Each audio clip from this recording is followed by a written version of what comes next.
All right, so let's get started. I got a lot to cover here tonight. Typically this is an open mic, as I said. If anybody comes with any concerns, questions, or issues, the floor is theirs. But otherwise, I always come prepared with a little bit of a lesson of some sort to make sure that you get your money's worth. So let's start first by talking about the disclaimer. The disclaimer: I am an attorney, but I'm not your attorney. I will be giving legal advice, but it's not your legal advice. Always seek out professional, competent legal advice in your jurisdiction whenever you need it.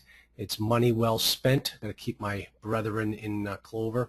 But I also have to say that to satisfy my friends at the Bar Council, and I just want to make sure that see, I've got this kind of fade in here that I wasn't expecting. So if you have any questions and you want me to get back to you, and I've been getting this quite a bit from Masterclass Elite members, if you ever have any questions you want to talk to me about, just shoot me an email at info@multifamilyinvestingacademy.com. A lot of times I will respond right back to you with the answer, and a lot of times also your question will become part of the frequently asked questions video that you get once a month. So if you have any questions or concerns, just shoot it on over and I'll make sure we get it taken care of. Otherwise, also, because it's an open forum, make sure you're courteous, kind, and forgiving, gentle and peaceful each day. And if anybody knows the next line of that famous poem, then please type it into the question box, and you'll get a special prize. So let's see here. Let me just clean up the questions. Some of us, I see one guy, Vance Blue, should know the rest of that song. Come on, Vance, I'm disappointed in you if you don't know that one. All right, let me just get through this. Folks, I'll tell you next time we're not going to have this fade in. Okay. Now, if you want to speak, on your box on the right-hand side, you can raise your hand. If you have your hand raised, I will assume that you want me to take you off mute, and then you can ask your question directly to me, and you can also, everyone on the call can hear you as well. That's fine, no problem. Good, the bad, and the ugly, I want to hear it all. If you don't feel comfortable asking a question live, then go ahead and type it into the box. I will keep it confidential, or keep your who you are confidential, so that I don't embarrass anybody. So we can also handle the questions that way. So just keep that in mind. I really want this to be a dialogue between everybody. But also, just remember, the people on the call are just like you. They need to know what's going on. They want to learn as much as they possibly can too, as well. And a lot of times with you just asking the questions, they'll start to get to know who you are. And that's a nice thing about some of my seminars that I have over the weekend. My clients, my students, all become good friends, which is fantastic. All right, now the other thing that I want to bring up to everyone's attention is the updated membership site. Now, you got an email probably on the 1st of September that the membership site is finally fully operational, and it's working out the way it should be, where we have you're able to log in your username and password, and then you're able to go in and log in your username and password, and you can go into the archives. You can go into the private money tutorials. You can see all the classes that you're registered for, and it all comes up. So if you've been with the program 1 month, you're going to see the first lesson. If you've been with the program 2 months, you're going to get the first and the second lesson. And each month that you stay in the program, you get more educational information on the membership site. So therefore, as we always say, membership does have its privileges. Now, that's the upside. The downside is that I've received some notification from people that their username and password was not working. I have the people on the West Coast who do my website working on that right now.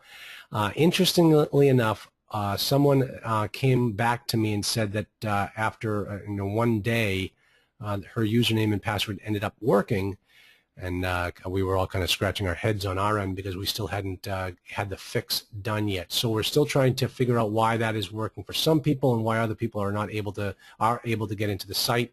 If you are having problems getting into the membership site, please shoot me an email at info@multifamilyinvestingacademy.com, and I want to get that clarified for you as quickly as possible. All right, let me just check to see. Yeah, sorry, I don't know that one. Vance does not know Steve Martin's famous grandmother's song. Let me just close that one out, and so I'll be ready for the next one as soon as they come in.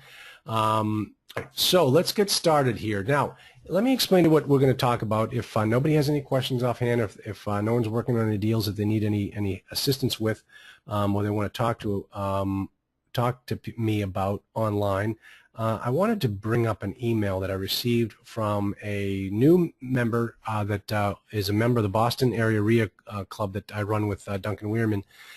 And she had a ton of questions. And so I said, listen, this is too much for an email. It's even too much for a frequently asked questions video that I shoot. So what I'm going to do is I'm actually going to put your questions on the PowerPoint, and I'm going to answer them on our group coaching call so that everybody can benefit from these questions and everybody can benefit from the answers as well. So let me take that. I tell you guys, we got about 8 or 9 questions that she had on this one particular email. We've got quite a bit to talk about. I want to get through them all, and if you have any questions, as I said, just fill in the blanks, raise your hand. First question, all my properties are belonging to the residential real estate side. Now I am entering into commercial apartment real estate. Let me just bring up all these questions. I'm just going to keep hitting the buttons so we get it through here.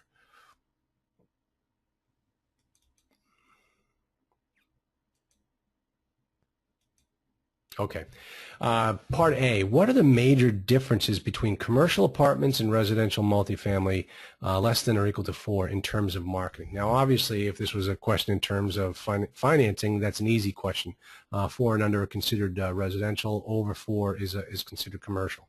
But the question has to do with as far as marketing of the properties. Now, I don't believe that the difference between the two types of property has anything to do with the number of units. I think the difference has to do in the size of, how big the purchase price is. And here's what I mean. This particular investor that asked this question is from Boston. So in Boston, if you're looking at a 9-family or a 10-family, that's $1 million. Down in Charlotte, North Carolina, if you're looking at a 36 unit, that's $1.25 million. So the number of units doesn't really make the difference. The difference really has to do with the value here. And the brokers, tend to handle these cases differently. If you're 5 units to 10 units, that's still considered a small multi. And you're seeing a lot of residential realtors handling that type of deal. A 36 unit would never be handled by a residential real estate broker. So in those cases, from a marketing standpoint, if you're looking in the Boston area, a 9-family is considered, $1 million. You're going to have to get out there and knock on doors and find the brokers that are working in that $1 million range. Down in Charlotte, North Carolina, where we've got this 36 unit, a 4-family could cost $200,000. And then, it's a much smaller deal. So I don't think the difference in the marketing has anything to do with the number of units. I think it has to do with the size, the value of the property. I'm going to get more into this question as we go through it, but because there's another part to this question as we go through it that actually makes a little bit more sense and makes it all kind of come together.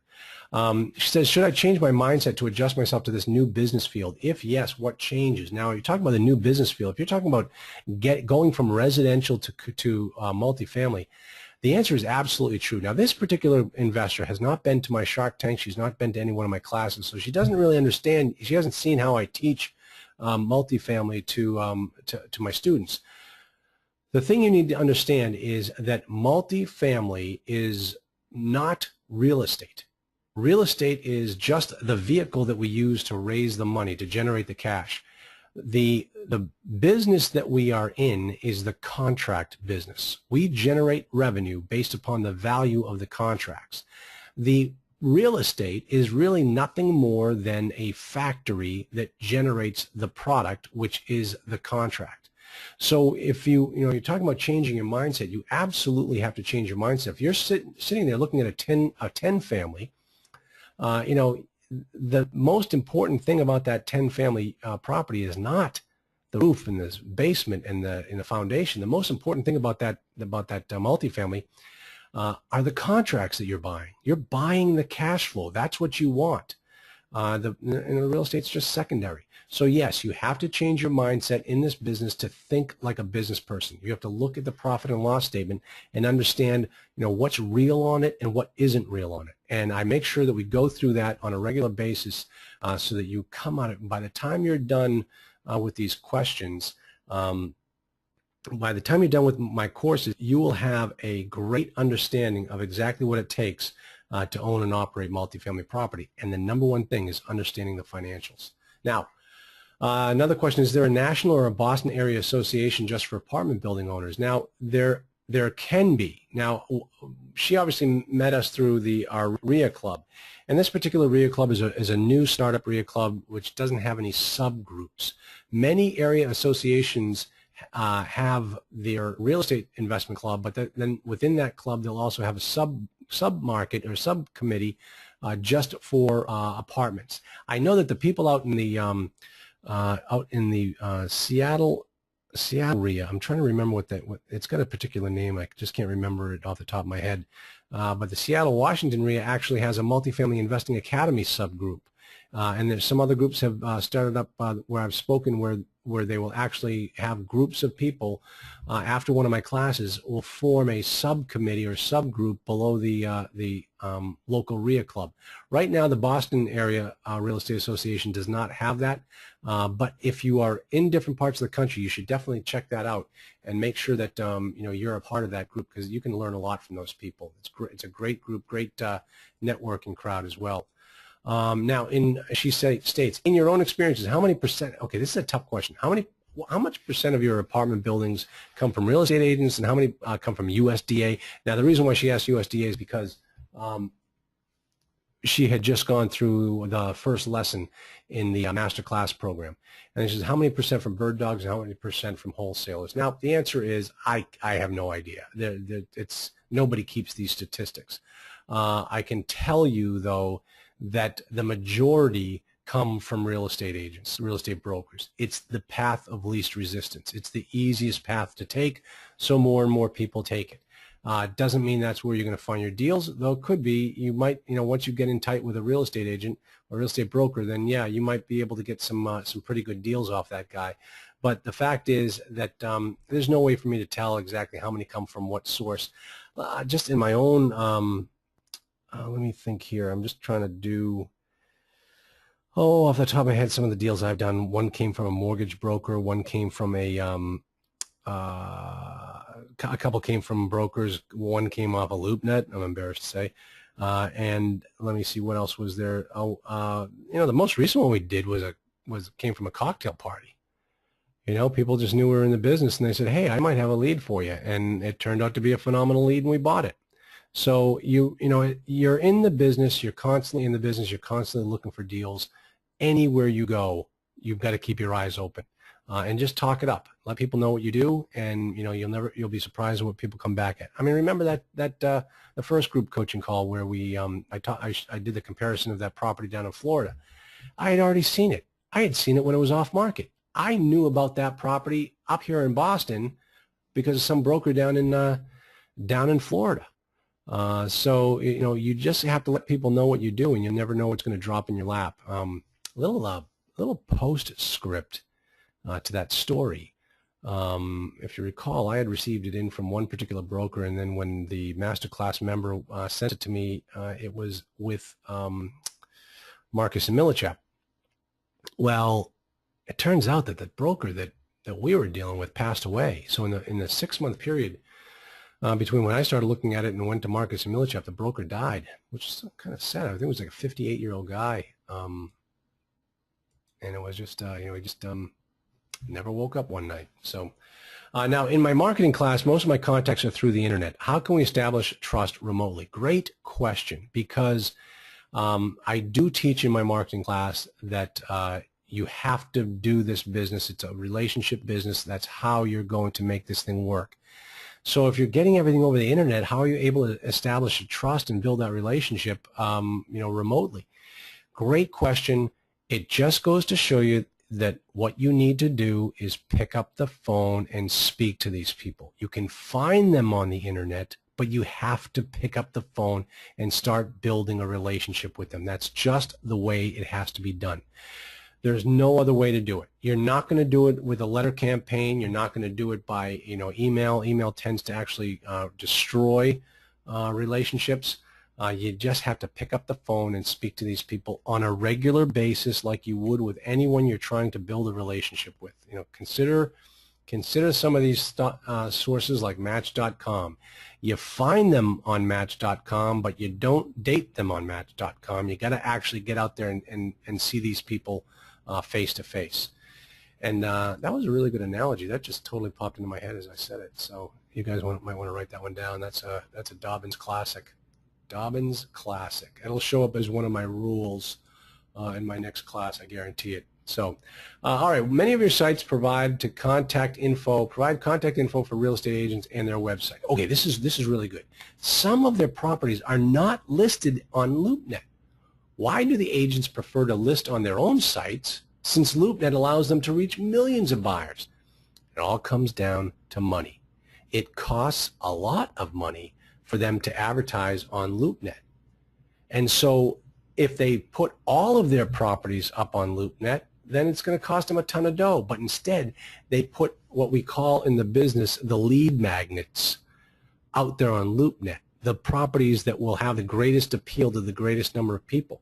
And then people will come back to that broker, get into his system, he can add their email to their database, and then he can start marketing all his properties to those people that he found on LoopNet. It's a brilliant way to do it. It's very, very cost effective. You just can't do this all the time. You just can't throw all of your properties up on LoopNet. Some of them are just not worth putting on LoopNet. But that's why they do it. It costs a lot of money, and that's what I've heard recently. You're going to see fewer and fewer properties on LoopNet because LoopNet's going up on their prices, and the brokers are really rebelling quite a bit towards LoopNet. So definitely, when you find these brokers, get down in the trenches and look at their own websites, start building up relationships with them, and make sure you're out there on a regular basis talking to these people. That's how you're going to do it. Now, is it true in general that you will pay higher purchase prices when buying an apartment building from a real estate agent than a wholesaler or a property finder?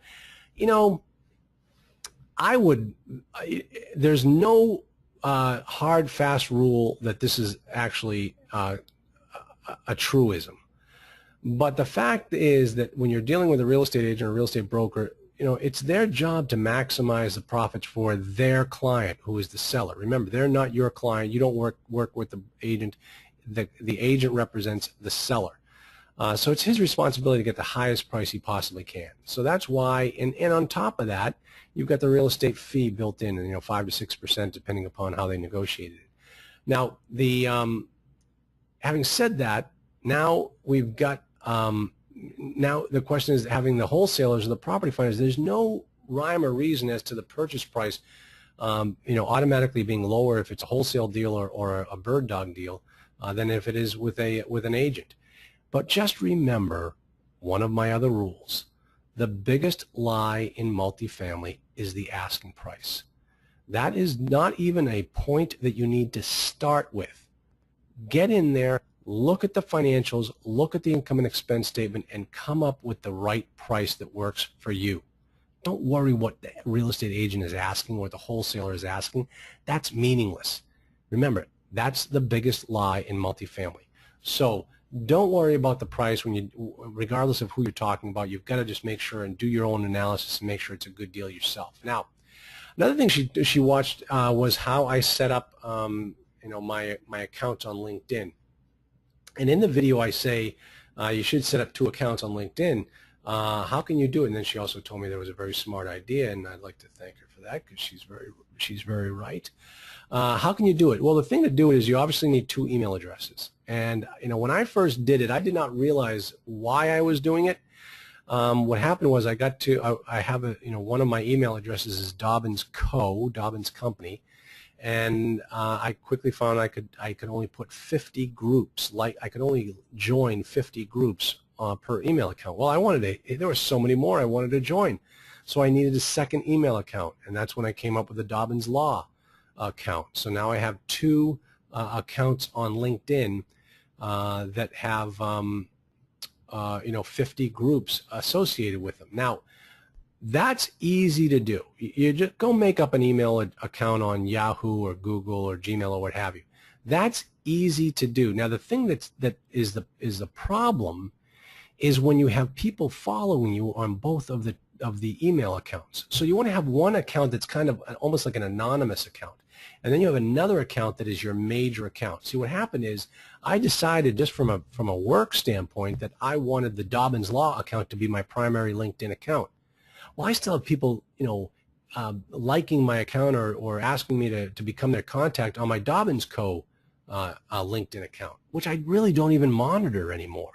So, I've got people say, hey, you haven't accepted my I don't know what they call on LinkedIn, my friend request, and so, I'm like, well, yeah, because you sent it to Dobbins Co. and I don't even follow that one anymore. So, having 2 major faces on LinkedIn can be problematic. Make sure that your second account that you want to pick up the second 50 group of users, group names, is with an account that you don't want anybody else to know about, or nobody's going to come try to do business with you through that account. It's very problematic, and so just make sure that when you set it up, you set it up with that in mind. Now, next question is, you did not talk about sending letters to the individual apartment building owners. Why is that? Now, no particular reason. That was an hour and 40-minute long video, and I could have kept on going. Believe me, there are so many other ways to do it. Now, as a result of this question, I've found some direct mail pieces that I put together for some of my clients, and they are going up on the Masterclass Resources and Archives section. So make sure that it is up there. You find those letters. And I'm just making a note here. Make sure that you go on the archive section so that you can find that stuff. I actually just today I put up more information, more material. There was another recorded interview that I posted today. I'm going to be posting for those. Obviously, all of you are on the elite class. The private money tutorial lesson 2, I'm posting 3 different marketing packages for properties. From a 10-unit property, if you're looking to raise private money for a smaller property, I have a property package for you for that. For a 40-unit, I have a property package, and then for a 222-unit Fannie Mae deal, I have a property package for you. These are all templates. These are all in Word documents.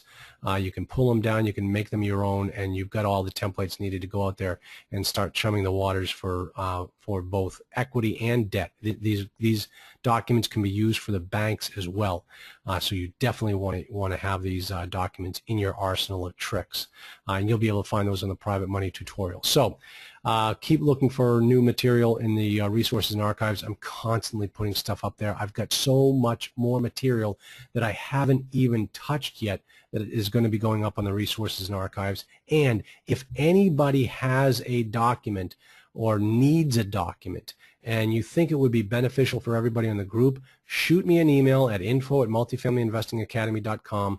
I will create it. I will post it up there, and you can have it at your fingertips. The second private money tutorial lesson also talks about using convertible notes to get started in your business. Essentially what it is, borrowing money from a friend or family and giving them a convertible note so that they, it's a debt instrument initially between the two of you, and then if you get a deal into contract and you're going to take it to market and going to close on that, the person that lent you the money in a debt instrument now can convert that debt into equity in your deal at a premium. So they end up, because they're the first guy in, they end up getting quite a deal with, they lend you $50,000, they may end up with $75,000 worth of multifamily property.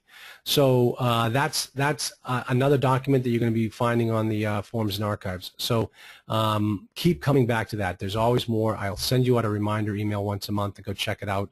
It's all good stuff, and I'm here to make sure that it has everything that you guys need to be successful. Now, here's the last question, and this was a huge question. There was just so much to this particular question. I decided that there's no possible way that I can answer that question here on this particular call or in writing, and I realized that the only way that I can really make this thing answer this question has to do with maybe sitting down and recording a Skype session with Duncan, because Duncan has the VAs, the virtual assistants, and he has access to them, and he rents them to you, and these are real estate focused VAs, and I've used them in the past. They're fantastic. And so what I recommend that we do is I'm going to probably shoot a video and post it up here on the archives so that you can always get your hands on it. And what we're going to do is walk through all of the questions that this particular masterclass member had regarding VAs. The questions that she had were very, very specific. It's like, how do you make sure that your password is protected if you give it out to a VA? How do you know at what point does the VA's role stop, and then it becomes your responsibility to follow up with the contact that the VA generated for you. Stuff like that. It really has to do with building the system and making sure the system is in place. And it works out, and it is doing exactly what you need it to do. Oh, let me just shoot back over here. I just want to check to see if we have any questions. Good, we have some questions. So that was the last question online. Now, let me. I've got a couple of students that have written questions in right now. Let me check on these. What is the fastest way to generate direct owner leads? Okay. It's funny that this particular student is on the West Coast, and the person that I was speaking to this weekend over the at the Boston REIA Club, obviously on the East Coast, pretty much the exact same question. Here's how it works. The fastest way to generate direct owner leads is direct mail, and I have a direct mail piece for you. I will put it up in the Forms and Archives, and I'll let you all know when it's up there. Now, so I've got the letter, I've got the template letter, but the bigger question is, well, how do you get the names for these people? And believe me, it is really, really easy. And this is how I do it in my neck of the woods. I walk into the assessor's office in our town, and I say, I'd like to get a database, an Excel database of all multifamily owners with more than 4 units and fewer than 50. Or if it's a small town, I'd like to know all the people in your town that own more than 4 units and one property that's worth more than 4 units. And I'm telling you, it's cost me $50 to get this type of information. These ladies put it on a nice Excel spreadsheet for you. They email it over to you, and you can sort it any way you want. And now you've got all the information that you need in order to contact these people with direct mail pieces. Now, on the smaller size deals, like 25 units and under, I think direct mail is absolutely the way to go. If you're looking for larger properties over 100, 150, don't even bother doing direct mail. It doesn't work. I mean, I have properties worth more than that have more than 100 units in them. There is no possible way you can find me or your direct mail piece is even going to end up in my desk.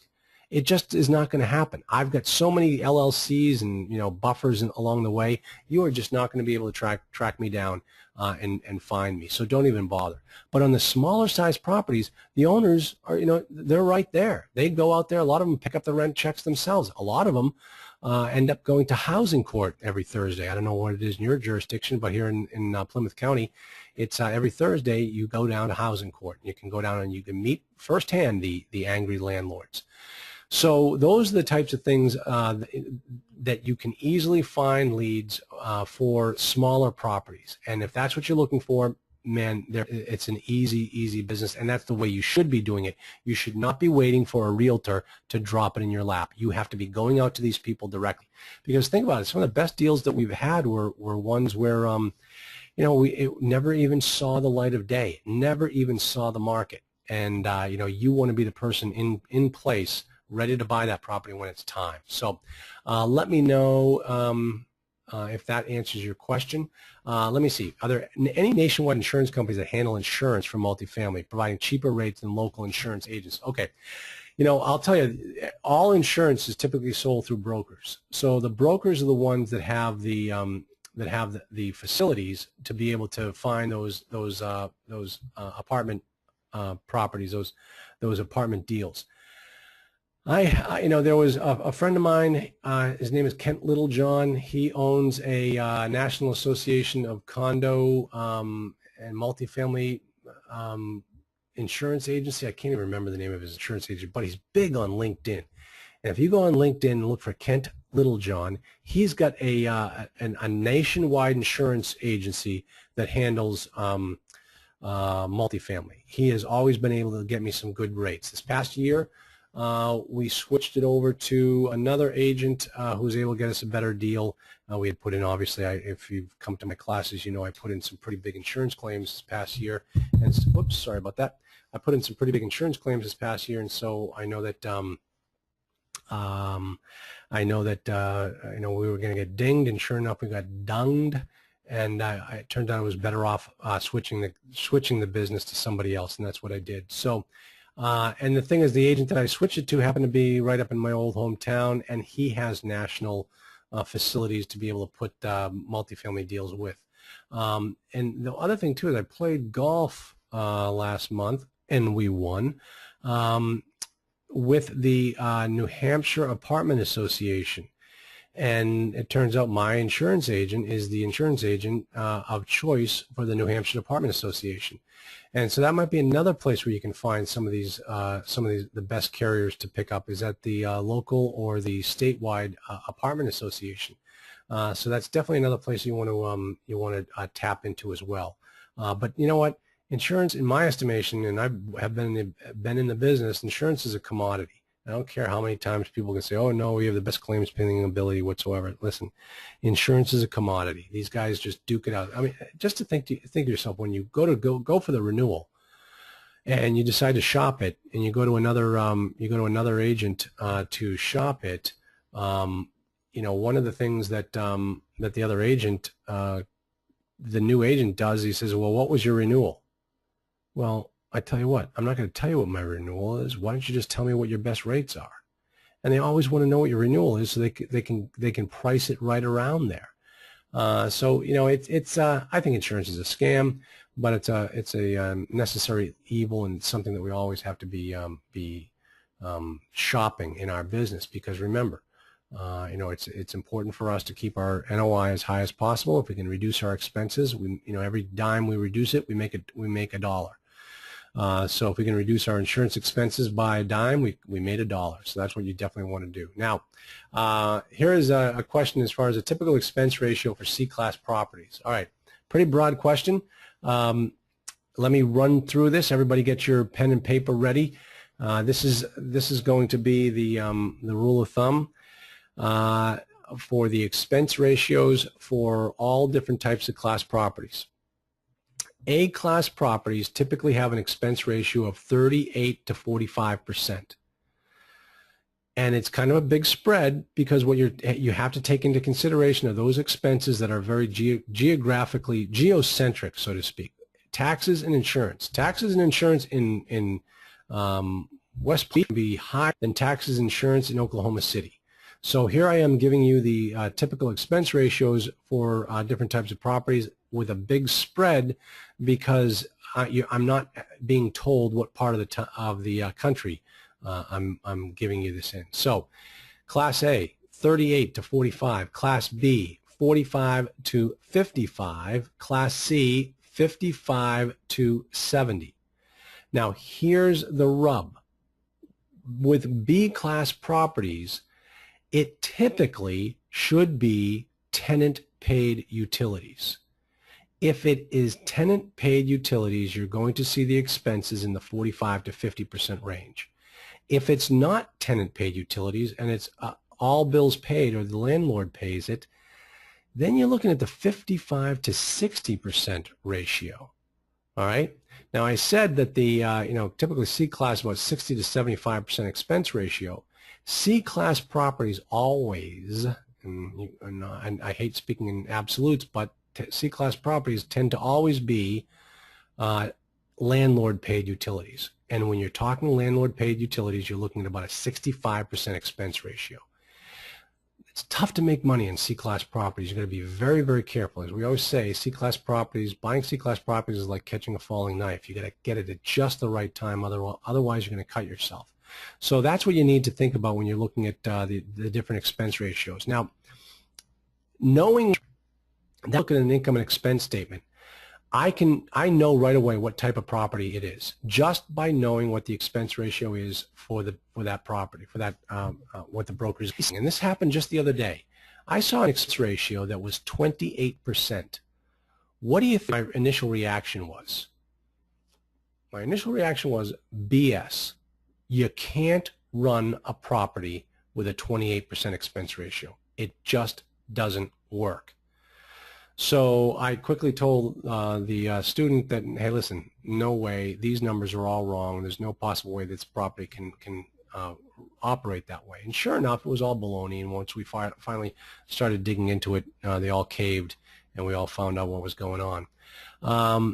The other thing is, once you look at the expense rate, income and expense ratio, if it is too low, you know that they're blowing smoke, and if it is outside of the ratios or outside of the rules of thumb, you know there's something wrong. And now you might think to yourself, well, wait a minute, Charlie, maybe there isn't anything wrong. Maybe this guy is really able to run this property at such an effective way that he's able to keep the expense ratios far lower than that class of property. You know what I say to that? BS. This business is not rocket science. There's nothing in it that anyone has a corner on the market on operating a property at so much a lesser value or lesser price than the guy down the street. It always follows the rules. The numbers and the ratios always follow everything. That's the beautiful part of this business, is that everything just makes total sense. And when something doesn't make sense, then there's something wrong with it. So hopefully that was a little helpful to you, give you a better understanding of exactly how these things operate as far as expense ratio. The expense ratio is a very powerful tool that you can instantly determine whether you've got a deal or not. I mean, I say instantly, within 30 seconds, I know whether that property is bogus or it's a legitimate property. Another question here is a property class determined by the property's age? Absolutely. This is actually the question that came up in the Boston RIA class the other day. The student said, I'm interested in multifamily, but this whole concept of A class, B class, C class, and D class, I just don't understand. Like, how do you know? I said the difference between A, B, C, and D is time. That's the only thing that distinguishes between the classes, and here's why. A Class A property is brand spanking new, and it's beautiful. It has all the amenities. You want to live there. It is a really nice place. A developer does not go onto a raw piece of land and say, hey, I'm going to build a C-class property here this year. He can't do it. You just can't even build a C-class property. You know, C-class properties are chiller boiler systems, flat roofs, single pane windows. I mean, they don't even make those things anymore. So you can't even build a C-class property. What a developer builds is A. And the thing that takes it from A to B is time. Typically 10 to 15 years, an A-class property starts to become a B-class property. And another 10 to 15 years, a B class becomes C class. And, you know, at D class, there's a fine line between C and D. Typically, it's whether one's performing and the other one's non-performing.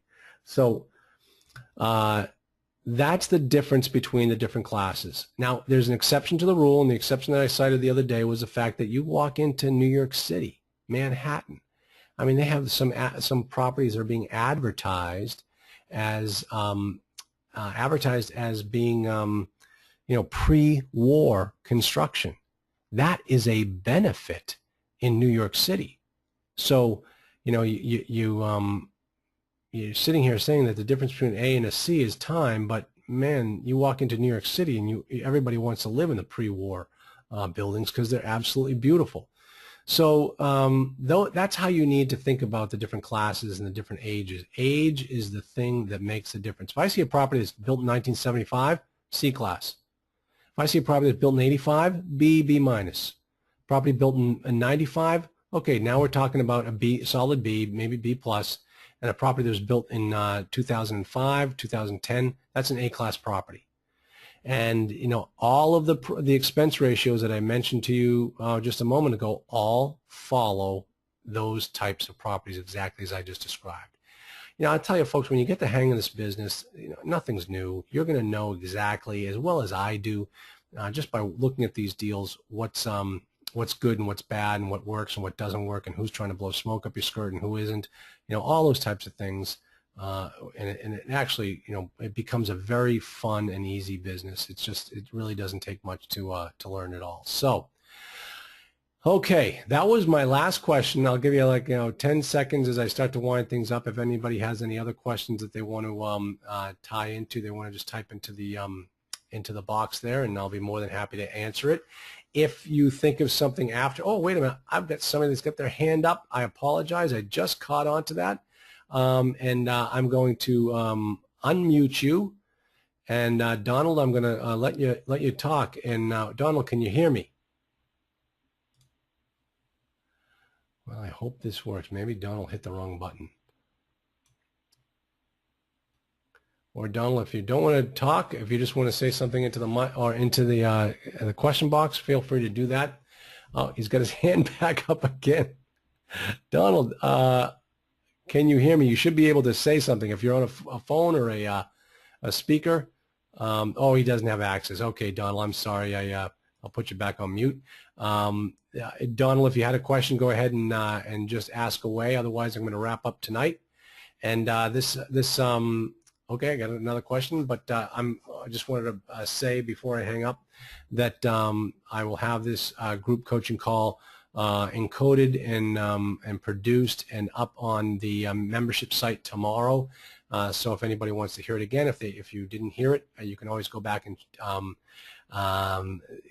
just say.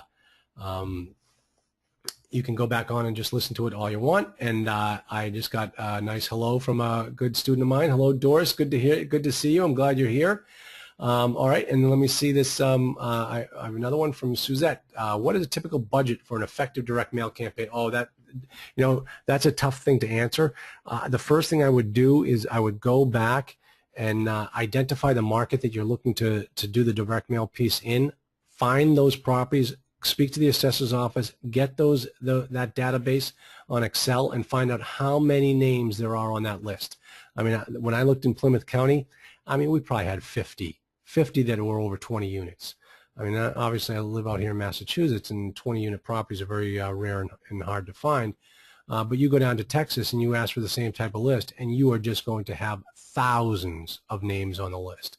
So it really depends upon the upon the number of names in the list. Now, the problem is, and this is something you need to understand, it's when you do a direct mail campaign, it's a campaign. It's not a one-shot thing. You need to be contacting these owners on a regular basis because it's probably going to be the 5th letter that you send where they start to say, hey, this Suzette wants my property. I should pick up the phone and give her a call.